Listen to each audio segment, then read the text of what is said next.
వరిలో ముందుగా వచ్చే సమస్యలు మొగి పురుగు, ఆకు చుట్టు పురుగు. ఈ మొగి పురుగునే కాండతొచ్చి పురుగు అని అంటారు. ఈ మొగి పురుగు యొక్క రెక్కల పురుగు ఒక్కొక్కటి 250 నుంచి 350 దాకా ఆకుల మీద గుడ్లు పెడుతుంది. ఆ గుడ్డు నుండి 3 రోజుల్లో లార్వా తెల్లని దారం సహాయంతో కిందికి వచ్చి కాండం కింది భాగం లోపలికి వెళ్ళి లోపలుండే అంకురాన్ని కొరికి వేస్తుంది. ఎప్పుడైతే లోపలుండే అంకురాన్ని కొరికేస్తుందో మొగి మనకి లాగితే సులభంగా చేతి లోపలికి వస్తుంది. ఒక మారు మొగి వచ్చిందంటే దాని అర్థం ఏంటంటే ఇంకా దానికి పిలక అనేదే రాదు. ఆ విధంగా ఈ మొగి పురుగు అనేది పిలక రాకుండా నష్టం చేయడమే కాకుండా ఆకు చుట్టు పురుగు అనేది రెండవ పురుగు. ఈ ఆకు చుట్టు పురుగు యొక్క లార్వాలు యాక్చువల్గా అంటే తల్లి రెక్కల పురుగు గుడ్లు పెడుతుంది. ఆ గుడ్డు నుండి లార్వా దశ చిన్న చిన్న లార్వాలు బయటకు వచ్చి ఆకుల మీదనే ఉండి ఆకుల మీద ఉండే పత్రహరితాన్ని గోకి తినివేస్తాయి.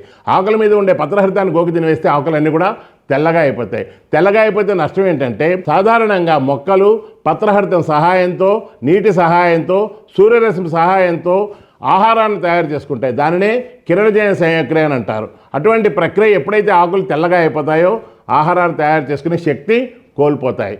ఆ విధంగా మొక్కలు కుంగి కృషించి నశించిపోయే అవకాశం ఉంది. మరి ఈ రెండు పురుగుల్ని సమర్థవంతంగా నిర్మూలించుకోవాలంటే ఏం చేయాలి? సినర్జీ అగ్రోకెమికల్స్ వారిది క్లోరాంథ్రిపోల్ మూల పదార్థంగా ఫెర్టిసిన్ అనేది ఎకరానికి 4 కేజీలు వాడినట్లయితే ఇది తాగుడు చర్య ద్వారా పురుగులు ఆకులు తినడం ద్వారా చాలా సమర్థవంతంగా నిర్మూలిస్తాయి. ఇది ఏ విధంగా పనిచేస్తాయంటే పురుగుల యొక్క కండరాల మీద పనిచేస్తాయి. పురుగుల కండరాల మీద పనిచేయడం అంటే కదలిక ఆగిపోతుంది. కదలిక ఆగిపోయి అవి తినడం ఆపేస్తాయి. ఆ విధంగా ఎప్పుడైతే తినడం ఆపేస్తుందో నష్టం అక్కడికి ఆగిపోతుంది. కాబట్టి సినర్జీ అగ్రోకెమికల్స్ వారి క్లోరాంథ్రిపోల్ మూల పదార్థంగా గల ఫెర్టిసిన్ ఎకరానికి 4 కేజీలు వాడినట్లయితే చాలా అద్భుతంగా పనిచేస్తాయి. ఈ మొగి పురుగు, ఆకు చుట్టు పురుగు చాలా సమర్థవంతంగా నిర్మూలించబడతాయి. ఒక్క మారు పురుగు గాని ఎక్కువైందంటే మాత్రం ఎకరానికి 6 కేజీల ఈ ఫెర్టిసిన్ వాడినట్లయితే సంపూర్ణ నివారణ పూర్తిగా సులభంగా సాధ్యం అవుతుంది.